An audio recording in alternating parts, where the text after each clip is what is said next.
चाहिए। मानो हमारी बात, आपको माला देनी है, चौकी पे विराजमान करो, हम उठा लेंगे।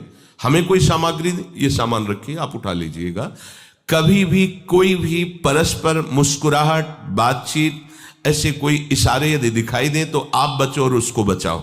साधक है, शादी का है, उससे गलती हो सकती है, आपसे भी गलती हो सकती है। आप सत्संग सुनते हैं, आपको लगा कि इसकी मुस्कुराहट, इसकी कुछ चेष्टा ऐसी दिखाई दे रही है जो हमारे अंदर कामुकता पैदा कर सकती है, उसको भी बचाओ और स्वयं बचो, तो भगवान आप पर प्रसन्न हो जाएंगे। वो देख रहे हैं अंदर की बात। साधक को बहुत सावधान रहने की आवश्यकता। ये इसको खिलवाड़ मत समझो, इसीलिए कह रहे हैं ये अध्यात्म है, ये परमार्थ है।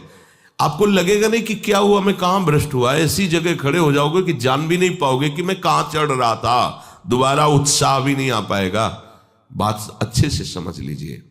तो हमारी त्वगेंद्री का व्यभिचार ना होने पावे, सहसा किसी का इस पर, किसी की भी अगर सेवा करने का सौभाग्य मिले, फिर उसमें ये प्रश्न नहीं उठता। अगर कोई गिरा पड़ा है, भला ऐसी स्थिति में कि मुझे अत्यंत आवश्यक है उसे उठाना, अगर नहीं उठाते तो वो कष्ट पा रहा, अचानक कोई गिर जाए, फिर हम ये नहीं देखेंगे, फिर ये हम सूत्र नहीं स्वीकार करेंगे कि अब हम तो ब्रह्मचारी हैं, अब हम खड़े खड़े देख नहीं, उसको अत्यंत आवश्यकता है हमारी। अब उस समय हम भूल गए अपने आप को और उसको उठा करके अगर हमें अस्पताल ले जाना, अस्पताल ले जाएंगे, जरूरत है हम उसकी सेवा करेंगे। सावधान, वो भगवत भाव से की हुई सेवा तुम्हारे अंदर आध्यात्मिक शक्ति पैदा करेगी, काम भावना नहीं पैदा करेगी। हमारी मां बीमार हो और हमें उसे पता चला कि शौच कर दिया है, हमें शौचाना पड़े, हमें उसका मल धोना पड़े, तो क्या हमें काम जागृत हो जाएगा? क्या मेरी मां है।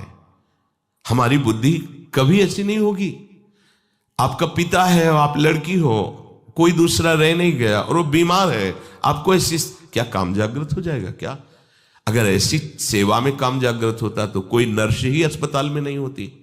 हर सेवा उसको करनी होती है, नर्स को, चाहे वो स्त्री शरीर हो चाहे पुरुष शरीर हो, परस्पर विरोधी शरीरों की सेवा, पर कहीं काम थोड़ी जागृत होता, क्योंकि उसको अपने सेवा धर्म से मतलब है।